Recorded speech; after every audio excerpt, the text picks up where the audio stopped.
Is Shikha Srivastava from mathematics farm. आज हम लोग क्या पढ़ेंगे? आज हम लोग class 6 chapter 5 that is understanding elementary shapes में एक्सरसाइज 5.4 का क्वेश्चन नंबर 2 सॉल्व करेंगे। क्या है क्वेश्चन नंबर 2? से ट्रू और फॉल्स। आपको ट्रू और फॉल्स में सिर्फ आंसर देना है। यहाँ पे आपको कुछ स्टेटमेंट्स दी गई हैं, आपको बताना है कि ये स्टेटमेंट ट्रू है या फिर फॉल्स है।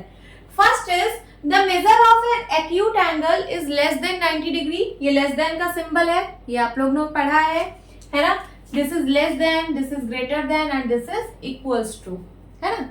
सो the measure of an acute angle is less than 90 degree. क्या एक्यूट एंगल का जो मेजर होता है वो 90 डिग्री से कम होता है? तो बिल्कुल ट्रू लिखा है ना। एक्यूट एंगल का मेजर 90 डिग्री से कम होता है। वो 89 डिग्री भी हो सकता है, 88 भी हो सकता है, 40 डिग्री भी हो सकता है, 45 हो सकता है, 20 डिग्री हो सकता है ना। तो 90 से छोटे सारे एंगल को हम लोग एक्यूट एंगल बोलते हैं। देन उसके बाद B, the measure of an obtuse angle less than 90 degree. तो ये तो गलत लिखा है, क्योंकि जो ऑब्ट्यूज एंगल होता है वो 90 डिग्री से बड़ा होता है और 180 डिग्री से छोटा होता है। और यहाँ पे लिखा क्या है कि ऑब्ट्यूज एंगल का मेजर लेस देन 90 डिग्री होगा, so this is false.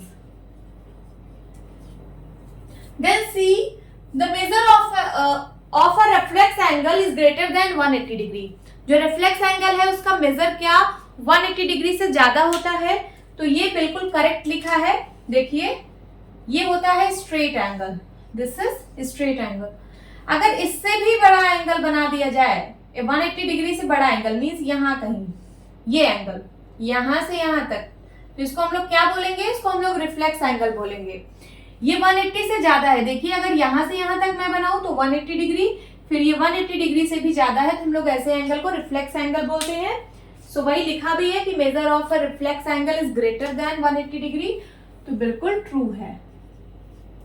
Then उसके बाद D part, the measure of one complete revolution is equal to 360 degree. बिल्कुल करेक्ट है। जब आप वन कंप्लीट रिवोल्यूशन करते हो, रिवोल्यूशन का मतलब सर्कल, ठीक है। वन कंप्लीट रिवोल्यूशन करते हो, यहां से स्टार्ट किया, ये पूरा ऐसे रिवॉल्व किया और यही फिर से आ गए, तो इसका मतलब है आपने वन कंप्लीट रिवोल्यूशन कर लिया और इसका मेजर क्या होता है? तो 360 डिग्री होता है। So this is true. Then उसके बाद E part, if measure of angle A is equals to 50 degree and measure of angle B is equals to 35 degree। M का मतलब यहाँ मेजर है। क्या है? मेजर।